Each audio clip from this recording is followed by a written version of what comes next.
আসসালামু আলাইকুম। আমি আজ দেখাবো পাতা পটল ভাজার রেসিপি। তার জন্য আমি এখানে কিছু পটল নিয়েছি। পটলগুলো প্রথম থেকেই ভালো করে চেঁচে নিয়েছিলাম। তারপর পটলগুলো এইভাবে কেটে নিচ্ছি। দেখুন আমি কীরকমভাবে কাটছি। কোন বরাবর পটলগুলো কেটে নিতে হবে। ভালো করে ভিডিওটা দেখলে তবেই কাটাটা বুঝতে পারবেন। আপনারা যাতে বুঝতে পারেন তার জন্য আমি আরও একটা দেখিয়ে দিচ্ছি। এই যে এইভাবে পটলগুলো কেটে নিতে হবে। আমি এইভাবেই সব কটা পটল কেটে নিয়েছি। তারপর আমি পটলগুলো ভালো করে ধুয়ে নিয়েছি। তারপর এতে নুন, হলুদ গুঁড়ো, লঙ্কার গুঁড়ো এবং ধনের গুঁড়ো দিয়ে দেবো, দিয়ে ভালো করে মাখিয়ে নেব।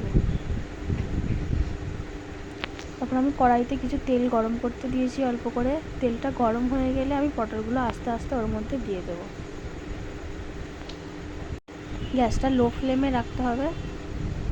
পটলগুলো দিয়ে ঢাকা দিয়ে রেখে দিতে হবে। পটলগুলো লো ফ্লেমে দিয়ে রাখতে হবে, যেহেতু গোটা পটল সিদ্ধ হতে একটু টাইম লাগবে। আমি আরেকবার নেড়ে উল্টে পাল্টে ভেজে নিয়ে আবার চাপা দিয়ে রেখে দিচ্ছি। এই যে আমার পটলগুলো হয়ে গেছে। আমার পটলগুলো ভাজার পর এইরকম সেট এসছে। আপনারা একবার ট্রাই করে দেখবেন। যদি ভালো লাগে অবশ্যই সাবস্ক্রাইব করে দেবেন। আসসালামু আলাইকুম।